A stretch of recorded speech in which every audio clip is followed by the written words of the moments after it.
Hello students, welcome to my channel. I'm your math teacher Charu.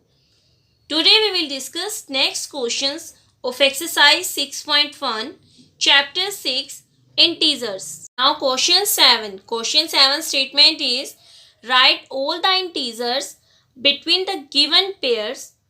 Write them in the increasing order. Which means जो given pair है हमें उनके बीच में जो integers है वो राइट करने हैं और उन्हें हमें इंक्रीजिंग ऑर्डर में राइट करना है। और गिवन पेयर क्या है? 0 and -7. So we start solution.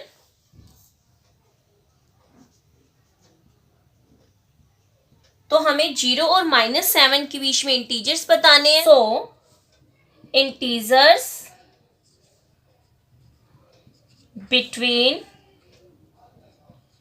0 and -7 in increasing order। हमें पता ही है कि 0 एंड -7 के बीच में कौन कौन से इंटीजर्स हैं?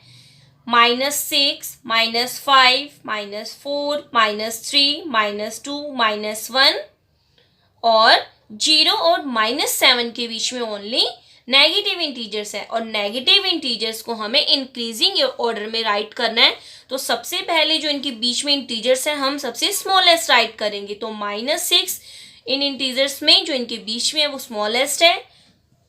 देन -5, -4, -3, -2, -1 हमें इनके बीच में जो इंटीजर्स है सिर्फ वही राइट करने हैं और इंक्रीजिंग ऑर्डर में करने हैं राइट।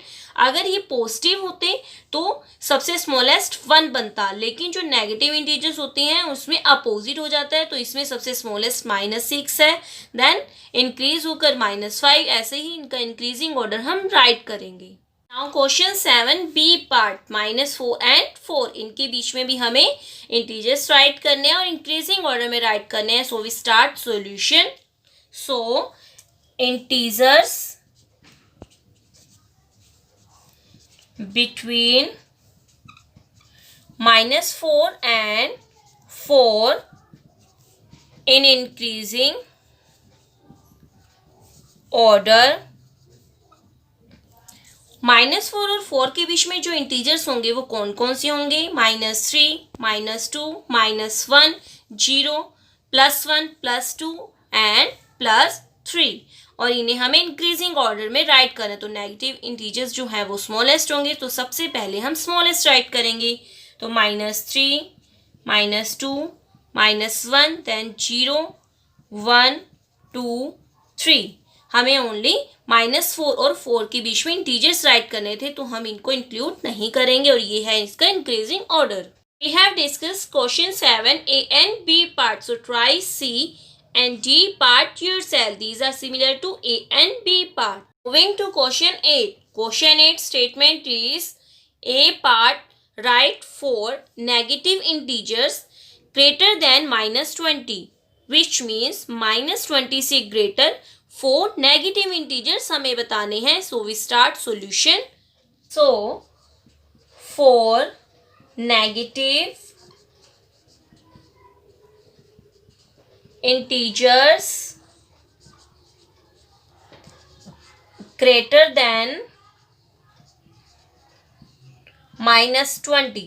तो ये -20 से हमें 4 नेगेटिव इंटीजर्स बताने हैं जो कि इनसे ग्रेटर होंगे। तो माइनस साइन में -20 यानी ये -20 से ग्रेटर -21 तो नहीं होगा, क्योंकि नेगेटिव इंटीजर्स में तो अपोजिट हो जाता है। तो -20 से ग्रेटर कौन कौन से इंटीजर्स होंगे? -19, -18, -17, -16। तो ये है 4 negative integers greater than -20। Now question 8 B part write 4 negative integers less than -10। तो -10 से लेस हमें 4 नेगेटिव इंटीजर्स बताने हैं। So we start solution. तो नेगेटिव इंटीजर है, नेगेटिव इंटीजर्स में जो लेस इंटीजर होगा वो क्या हो जाएगा? -10 से जो लेस होगा वो होगा -11, -12, -13, -14, क्योंकि जो नेगेटिव इंटीजर्स होते हैं उनमें पॉजिटिव इंटीजर से अपोजिट हो जाता है। सो फिर right 4 negative integers less than -10. -10 से लेस इंटीजर्स है -11, -12, -13 and -14. Now moving to question 9. Question 9 statement is, for the following statements write true or false.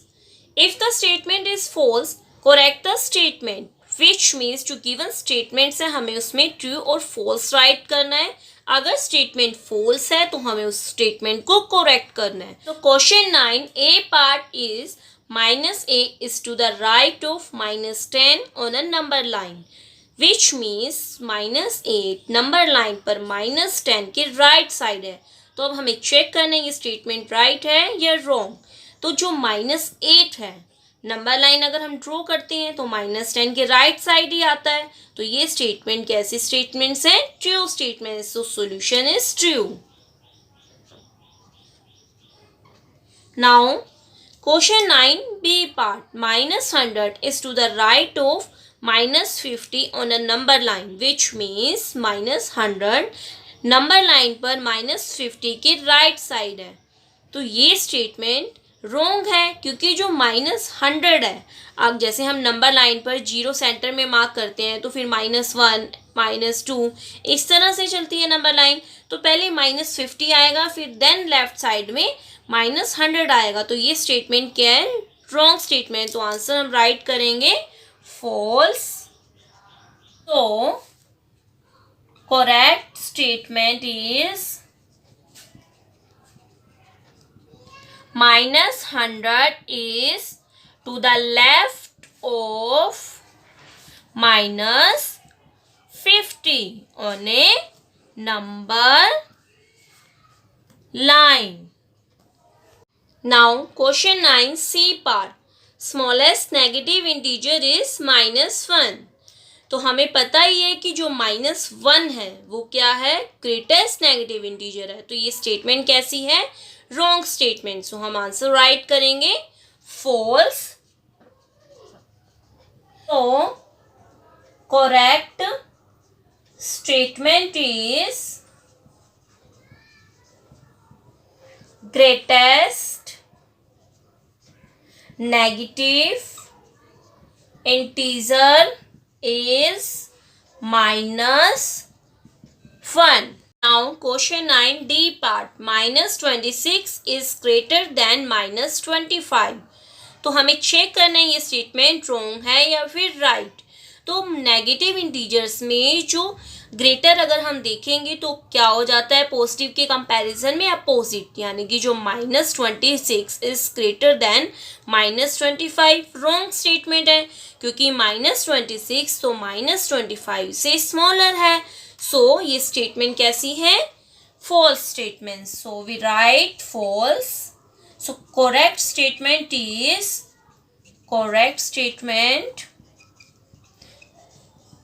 -26 is smaller than -25. Moving to question 10. Question 10 statement is, draw a number line and answer the following. A part, which number will we reach if we move 4 numbers to the right of -2? Which means अगर हम 4 numbers move करें -2 के right side तो हम किस number पर पहुंचेंगे, तो हमें ये बताना है.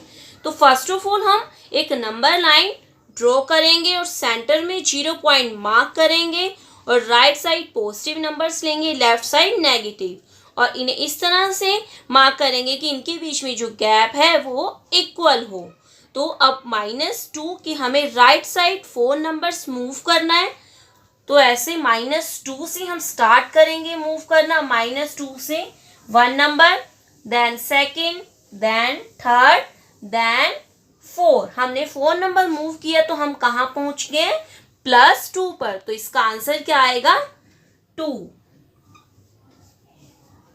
Question 10 B part, which number will we reach if we move 5 numbers to the left of 1, which means अगर हम 1 की लेफ्ट साइड 5 नंबर्स मूव करेंगे तो हम किस नंबर पर पहुंचेंगे. सो फर्स्ट ऑफ ऑल हम नंबर लाइन ड्रॉ करेंगे और इक्वल इक्वल गैप्स में नंबर्स को मार्क करेंगे. अब हमें 1 से लेफ्ट साइड 5 नंबर्स मूव करना है, तो 1 यानी कि +1 के हमें लेफ्ट साइड जाना है और 5 नंबर्स मूव करना है. तो 1 से हम स्टार्ट करेंगे first number, then second, third, fourth के बाद फिफ्थ. तो हम कहाँ पहुंचे? -4 पर. तो इसका आंसर क्या आएगा? -4. Now question 10 C part. If we are at -8 on the number line, in which direction should we move to reach -13? Which means अगर हम नंबर लाइन पर -8 पर हैं तो -13 पर पहुंचने के लिए हमें किस डायरेक्शन में जाना होगा. अगर हमें -8 पर है तो हम नंबर लाइन यहाँ पर देख रहे हैं, तो -6 के बाद -7 देन -8. -8 के बाद हमें कहाँ जाना है? -13 पर. तो -13 किस साइड आएगा? लेफ्ट डायरेक्शन में. तो हमें किस साइड मूव करना पड़ेगा? लेफ्ट डायरेक्शन में. सो आंसर राइट करेंगे. इसका answer is left direction. Now question 10 D part. If we are at -6 on the number line, in which direction should we move to reach -1?